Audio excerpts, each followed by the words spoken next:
It is fossil fuels that cause this crisis in affordability, the biggest single factor, no doubt about it. And if we had either regulations on what we paid for those prices and preferably shifted off of fossil fuels towards renewable energy sources, which are not subject to these same financial and geopolitical factors, we wouldn't have this cost of living crisis. So that's part of, I think, pushing back at the story that you can either have the climate or you can afford your cost of living.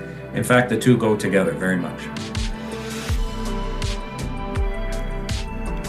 Hello, and welcome to Class and Climate, a podcast from the Green Economy Network and the Broadbent Institute, where we see how the end of the world meets the end of the month. I'm Nick Pierce. To introduce ourselves, the Green Economy Network, or GEN, is a coalition of labor unions and civil society organizations. We started this series because the cost of living crisis is also partly a climate crisis. Each episode will have us dive into one pillar of GEN's common platform, a shared policy agenda laying out what green energy, buildings, and mobility could look like. But first, we need to get down to the basics.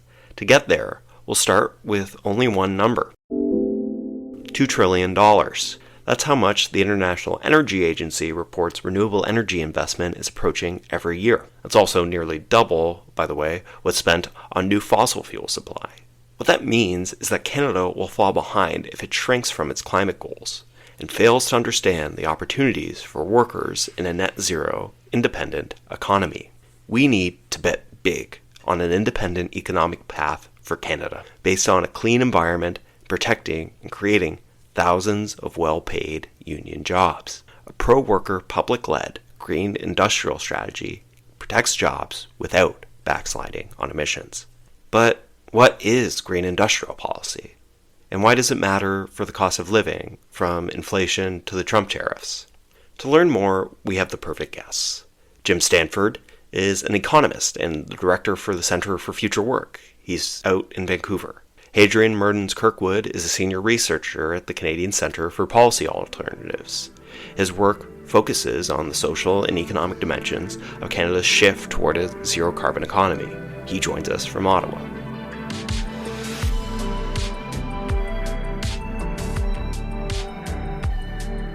Just so we're all on the same page, what is green industrial policy? Hadrian, do you want to go first? Sure. Well, the way I think about it is climate policy really has two problems, right? We need to reduce greenhouse gas emissions, and that means tackling fossil fuels predominantly. There's other sources of greenhouse gas emissions, but the production and consumption of fossil fuels is the real sticking point. And then on the other side, we need to build out a cleaner economy, or an alternative economy, one that uses clean electricity, that is more energy efficient, things like that. And for me, green industrial policy is how you bridge those two priorities. It's challenging just to reduce emissions, just to tell people you can't do something anymore. And it's also kind of easy just to say, yeah, we're going to build out clean alternatives. Like everyone loves an electric vehicle subsidy or whatever. But green industrial policy to me is how you combine these two priorities into a kind of cohesive and productive approach, one that is actively moving away from and moving towards a cleaner economy, and in a way that is productive, but also prioritizes well-being and worker outcomes and things like that. Jim, did you have anything to add to that? Well, I understand industrial policy as a set of measures that you take to try and expand the presence of a desirable industry in your region or your country beyond what would be there if you just left it to private market forces and the decisions of private businesses. So, traditionally we thought of industrial policy as measures to help support, so-called keystone industries like the auto industry or aerospace or pharmaceuticals. I actually think industrial policy is a bit of an outmoded term because people hear industrial policy and they think a smokestack in a big factory. But the arguments for doing that are actually more applicable than just to, large-scale manufacturing activities. The key criteria that you're looking for in industries that you want to have more of include things like export orientation. Are they industries that are going to sell stuff to the rest of the world and therefore help your trade balance? Technology intensity. Are they industries that embody technology and innovation and help you go up the ladder on those things?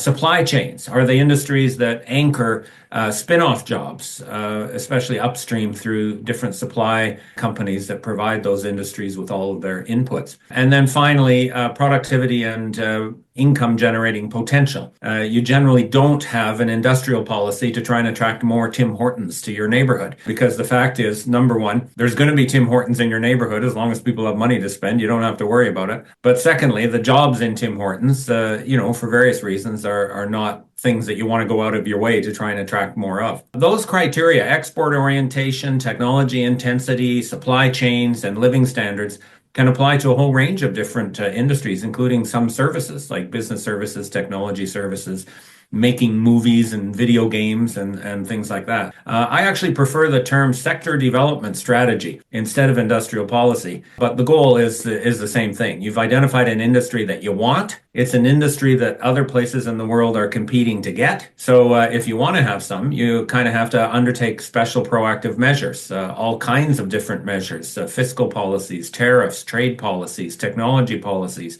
skilled labor policies. Even things like government ownership, public ownership, and public investment can help as tools of industrial or sector development policy. Now, that's how I understand industrial policy in the generic sense.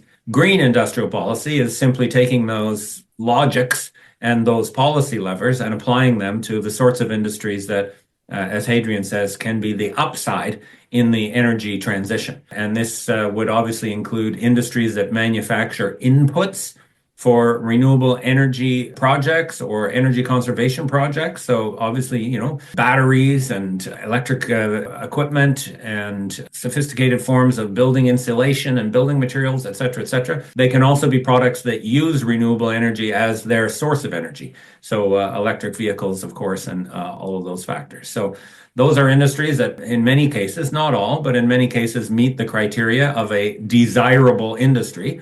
In terms of the technology, the export orientation, the supply chains, and so on. And then, moreover, by advancing those industries, we are showing that there's a jobs upside and an economic upside to the energy transition, not just going around telling people to stop using fossil fuels. Are there any examples that Canadians or listeners might already be familiar with, things that have already been the subject of industrial policy that we use every day? I think, ironically, one of the best examples we have of industrial policy in Canada is the oil sands. It came out of actually a really reluctant private industry that didn't want to invest in the oil sands, saw it maybe as a threat even. And it was public research and public support for commercialization that enabled the oil sands in the first place. And that sort of support has continued for decades. The maybe most high-profile recent example is the federal government buying and building and championing the Trans Mountain Expansion Pipeline. That is industrial policy. That's the public taking a strategic interest in a sector to get something built that maybe otherwise wouldn't have been, and then it enables, in theory, productive economic activity by the private sector. So it's a great example of industrial policy. It's just ironically exactly the wrong thing to do from the perspective of a green industrial policy. Virtually all of the, I'd say, higher tech or higher value industries that we have in Canada also benefited from industrial policy over our history. So we have an auto industry because of industrial policy. We have an aerospace industry because of industrial policy. We have a telecommunications industry. We used to do a lot of telecommunications manufacturing, not so much anymore, but we still do a lot of telecommunications related research and programming and development because of industrial policy. We have a pharmaceuticals industry because of industrial policy. None of those industries would exist in Canada in any significant way if it had just been left to the free market and free trade and comparative advantage principles. So I still think the golden trophy of Canada's industrial policy history is the Auto Pact that was signed between Canada and the United States in 1965. And it combined the elimination of tariffs on two-way trade in automotive products, both finished vehicles and parts. But it also had some incredibly important guardrails, if you like, that ensured that Canada maintained a share of that combined integrated industry that was at least proportional to our market. And it turned out we ended up with much more than was proportional to our market. So that was an example of using policy levers. It doesn't have to be a public handout. I think a lot of people wrongly assume industrial policy means government cutting checks to businesses, and it gets a bit of a bad name in some quarters for that reason. But there's all kinds of other tools to use, tariffs, trade policy, regulations, regulatory policy, things like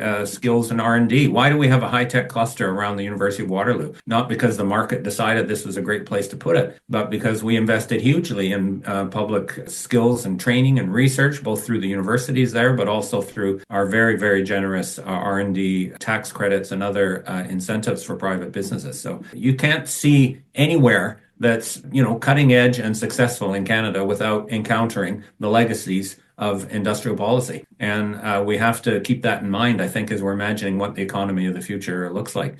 Both the energy sector of it, of course, which is going to require industrial policy in its own right, but all the things that depend on energy, both inputs to energy developments and things that use energy as an input at the other end. So, as you both said, industrial policy is everywhere. It's been a key part of Canada's national development going back decades. Why haven't we seen that same approach targeting climate or emissions? Well, we have.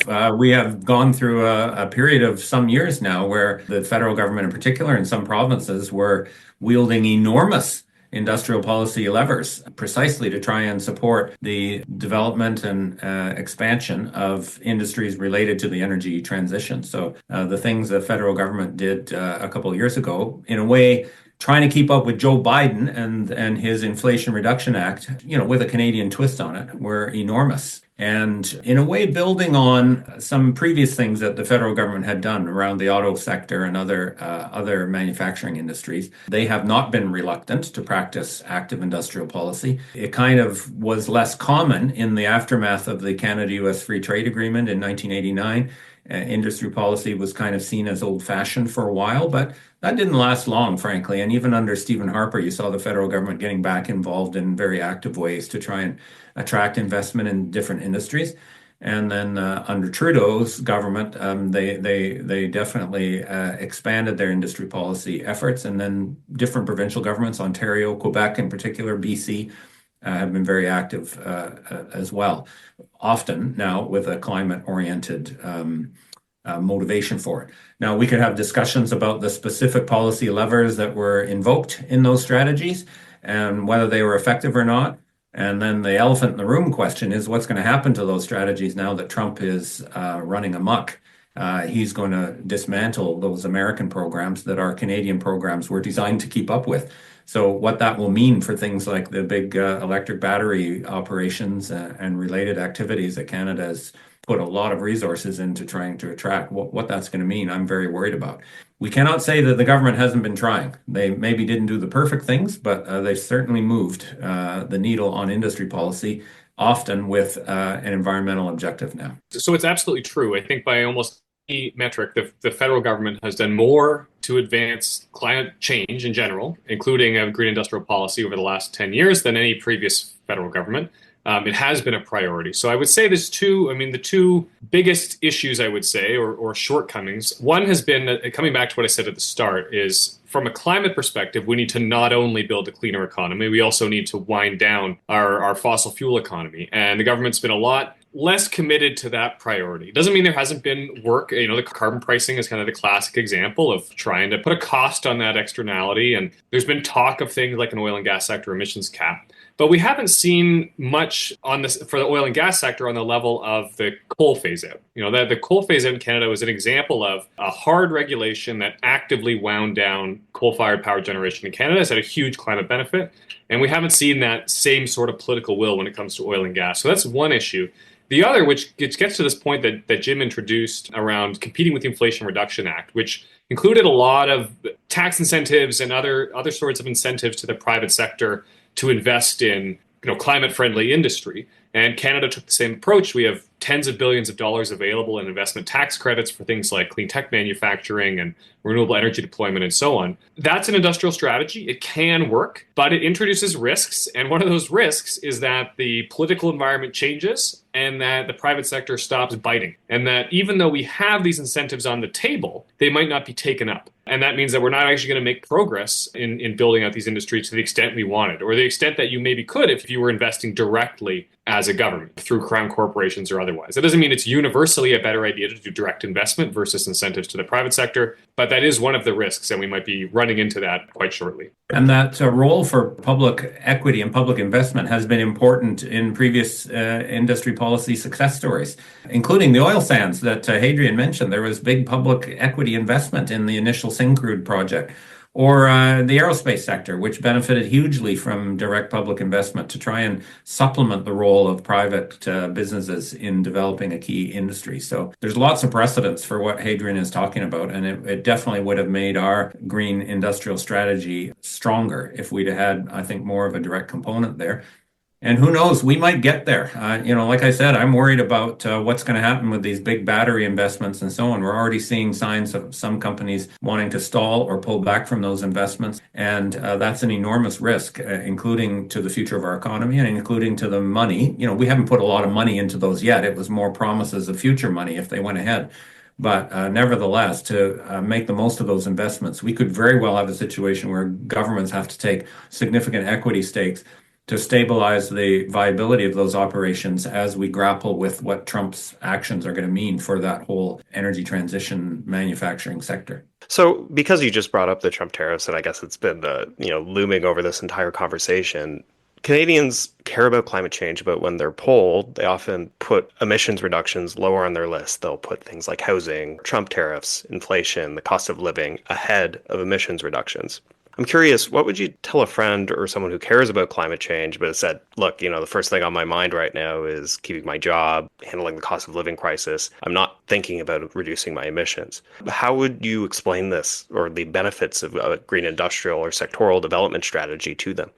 I think there's a few different ways to go at it. And first of all, it's that people are right to be concerned about affordability. We're in the middle of a housing crisis. We've got this specter of a Trump-induced recession hanging over a lot of jobs and so on. So it's totally reasonable to be concerned with these short-term issues. So I have a few responses to that. One is that climate change is actually an affordability issue. Already, climate change is increasing the cost of food production. And of course, there's the impacts of disasters like floods and fires that are increasing insurance costs and so on. So dealing with climate change is an affordability issue now, but it's going to be a bigger and bigger affordability issue over time. We do have to worry about this from a cost of living perspective alone. So that's one angle. But I think a more hopeful angle is that in many cases, and it's increasingly the case, fortunately, that the more energy efficient, lower emitting option is often the cheaper option. That's now the case with personal vehicles for the most part. We still have this issue of high sticker prices for electric vehicles, for example. But over the course of their lifetime, once you account for the money you're saving often in fuel, the lifetime cost of owning an electric vehicle is cheaper than a lot of comparable internal combustion engine vehicles. It's not a clear-cut case, but it's getting close. Same is true for things like heat pumps, where you can start actually saving money over the long term compared to especially things like home heating oil. So it's not universally the case. It's not always a slam dunk case, but it is increasingly the case that the cleaner option is the cheaper option. And for that reason, we can have climate action and have that go hand in hand with improved affordability. Another thing I would throw in is to highlight the role of fossil fuel dependence in creating this cost of living challenge that people have been experiencing. We're doing research through our center about the role of the oil price spike in 2022 in starting the whole inflationary cycle that happened in Canada and other countries around the world, and how much money Canadians paid because of those higher fossil fuel prices. First of all, there was no reason for fossil fuel prices to shoot up like that. There was never a supply shortage. In fact, oil supply continued to grow right through the whole period, even with the Russian invasion of Ukraine. So it had nothing to do with supply and demand. It was everything about world futures markets and speculation and emotion. And then the impact of those fossil fuel prices directly on Canadian consumers was by far the biggest, fastest spark for the whole inflationary cycle that we've just been through. But then indirectly through the cost of all the inputs that businesses buy. And then that shows up in everything that we buy, from food to transportation services to everything else. We estimated that the average Canadian household paid more than $10,000 extra over 22, 23, and 24 because of that oil price shock. This is what makes it all the more galling that the oil and gas industry will put up these billboards and TV ads talking about how fossil fuels are essential to Canadian affordability and Canadian prosperity. It is fossil fuels that cause this crisis in affordability, the biggest single factor, no doubt about it. And if we had either regulations on what we paid for those prices and preferably shifted off of fossil fuels towards renewable energy sources, which are not subject to these same financial and geopolitical factors, we wouldn't have this cost of living crisis. So that's part of, I think, pushing back at the story that you can either have the climate or you can afford your cost of living. In fact, the two go together very much. I guess the flip side of that is if we were to do this big public investment push, we've already done a lot of work to get where we are today. But let's say we were to go even further, pursue even more ambitious public investment in green industries and the green economy. I guess I have two questions. What does that look like in the short term? And then what does it look like in the long term, maybe in the coming decades? How does that economy change over time? And what would it look like concretely to someone listening to this? Well, we are seeing the economy changing already again, and this is where this isn't a hypothetical thing. In the fossil fuel industry in Canada today, there's about 160,000 people who work directly in everything from oil and gas extraction and coal mines to natural gas distribution pipelines, petrochemical plants, etc. That is 0.9% of total employment in Canada. That is down significantly from a decade ago, down by about a third.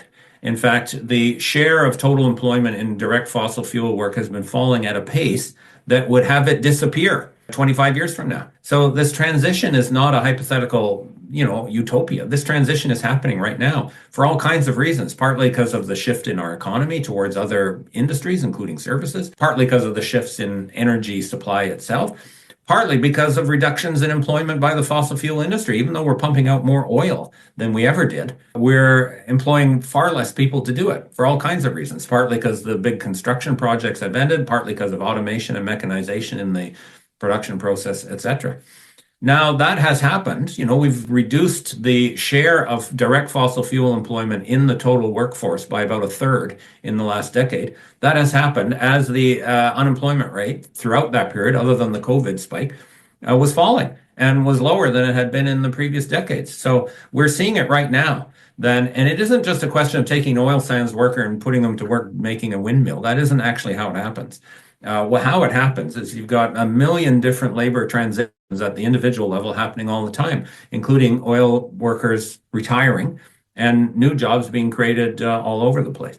And there is no doubt whatsoever that the energy transition will be a net positive for employment. The jobs involved in renewable energy sources and all the related technologies are definitely going to be larger than the number of jobs that are lost as fossil fuels are phased out. That is going to happen. So in a way, what is it going to look like, this energy transition? In a way, we're not even going to notice it because it's already happening. It happens in all these gradual, incremental, often individual changes that occur. And the point is that we might as well facilitate that process and make it as smooth and painless as possible and prevent people from dislocation, especially when things have to shut down at the end, like will happen if we're not ahead of the curve. And we'll have an economy that frankly looks not too much different than it does today. It'll just pollute a lot less.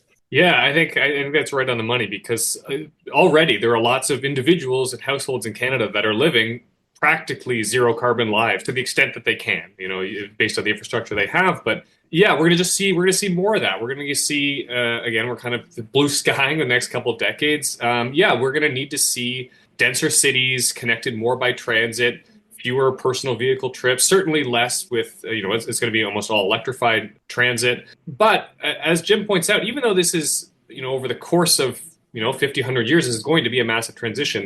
In the day-to-day, people just kind of go on with their lives. There's going to be, jobs are lost as they always are. New jobs are created. And we're going to be able to manage that as long as we have a good plan in place and a strategy, which is part of the case for an industrial strategy, to make sure we're taking advantage of the benefits and minimizing the costs and harms of that transition. So as we're having this conversation, I can't help but compare it to what the chattering classes in a lot of legacy media or publications offer up as responses to the tariff crisis. Corporate tax cuts, building pipelines, a deregulatory race to the bottom between provinces. What does a green industrial response look like in comparison to these proposals? What could we be doing to lower emissions and do the things we were talking about, create jobs, make life more affordable? And how does that differ from what's being sold to us? Yeah, there's an understandable panic, I think, right now. We're in this moment of, in some respects, an unprecedented external threat to our economy, to our very sovereignty, and people are grasping around for ideas. Politicians, the public, journalists are looking around for what is the answer? How do we get out of this problem we're in?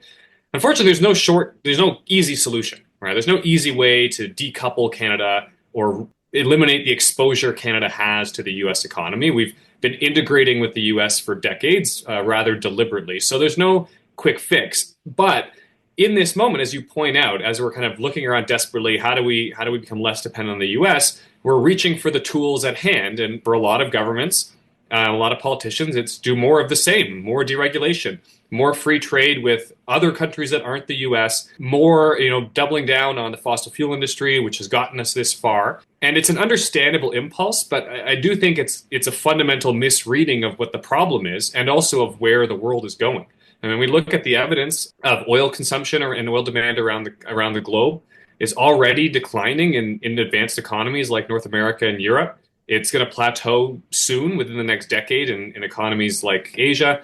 So building new oil infrastructure now, or starting now, it'll be done in 10 to 15 years. By the time this infrastructure comes online, that market is not there. So it's trying to build out a 20th century economy in the 21st century. It just misreads the situation. So we have an opportunity here to do something different, to recognize that this Trump threat is disruptive. There are going to be costs. But we can set ourselves up for a better future, a less dependent future, and one that's also cleaner, more inclusive, better for workers and communities in Canada. But we need to make a deliberate choice. And that's, I think, the other big important point here is often in moments of crisis, our government is saying we need to deregulate, remove those perceived trade barriers, remove corporate taxes, let the private sector figure this out. But this problem of U.S. dependence is very much one of allowing the corporate sector to integrate financially and economically and logistically across the border. And you aren't going to undo that by making it just cheaper for businesses to operate. We need you need more of a vision and a plan for reorienting the economy. There's no doubt that corporate interests have seized on this moment as a chance to just step up their arguments for everything they were demanding before Trump was ever elected. So, that's kind of predictable. And, it's a classic kind of shock therapy type of approach to say, okay, well, we couldn't convince Canadians for a corporate tax cut before. Another corporate tax cut, corporate taxes have been cut dramatically. But maybe we can now. So I think that's predictable and to some extent, I think transparent. I'm not sure how successful those are going to be.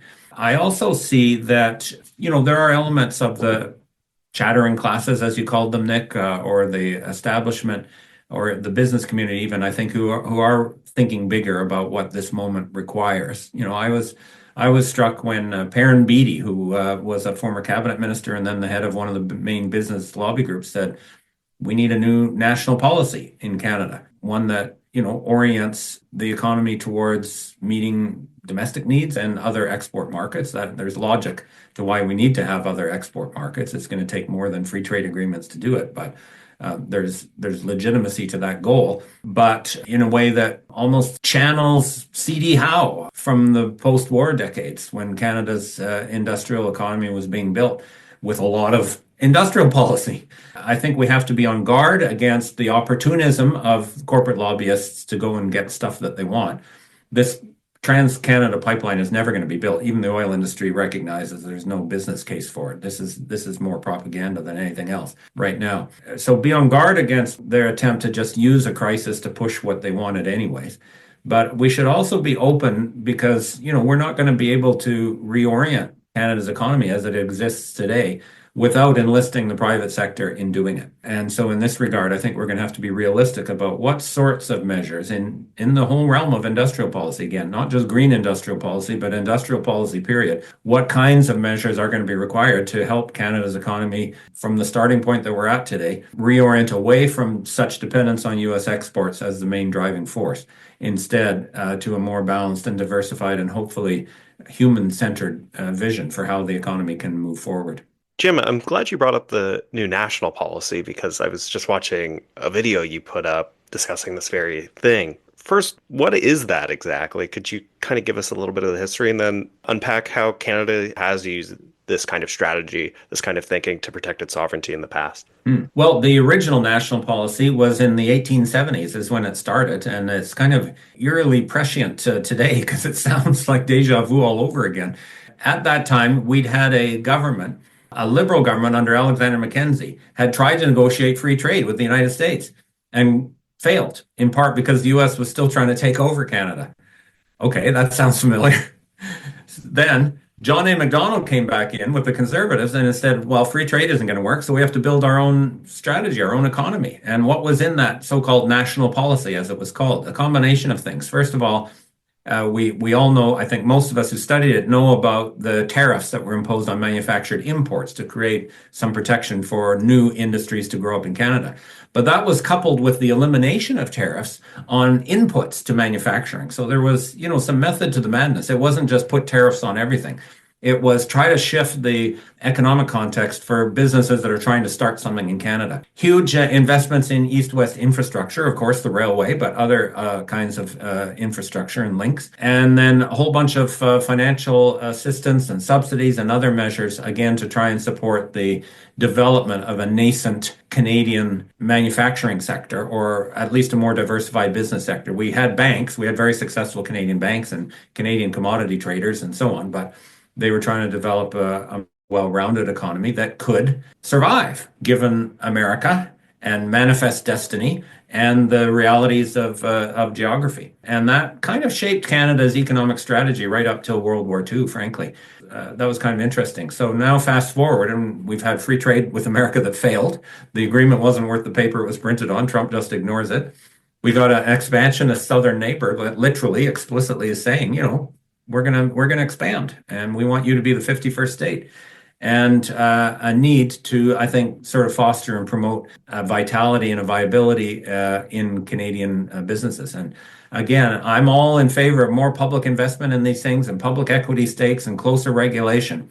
But the way Canada is today, we're going to need to have the private sector as part of this vision. So that is going to mean paying some serious attention for us progressives to what is required to make a successful business case to develop an industry that's going to be mostly private in Canada today. And that is going to require public incentives and regulations and supports to make business attractive in Canada. That is going to have to be part of our recipe for if we want a new national policy.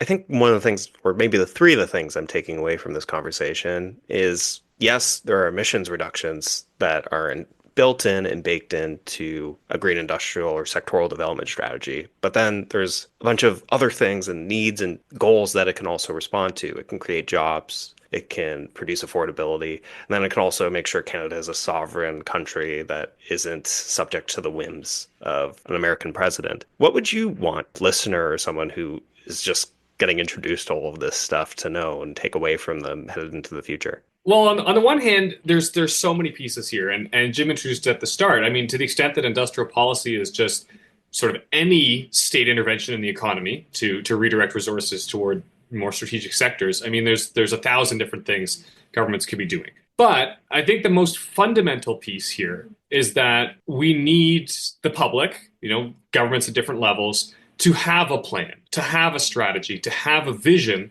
something to orient our efforts around, both public and private. And we've had a pretty confusing vision, I think, at least when it comes to energy and climate-related investments, where we are simultaneously a world leader on climate action and determined to be the last oil and gas producer standing. That has been kind of the official position of Canada for a decade. And that makes it really hard, not only if you're a business deciding what to invest in, but if, imagine you're a high school student in Calgary. What's the best choice for you in your career? Is it oil and gas, where all, the past generation of students have gone into oil and gas because it's so well paid? Or are you better served, working in clean energy or some other more climate friendly industry?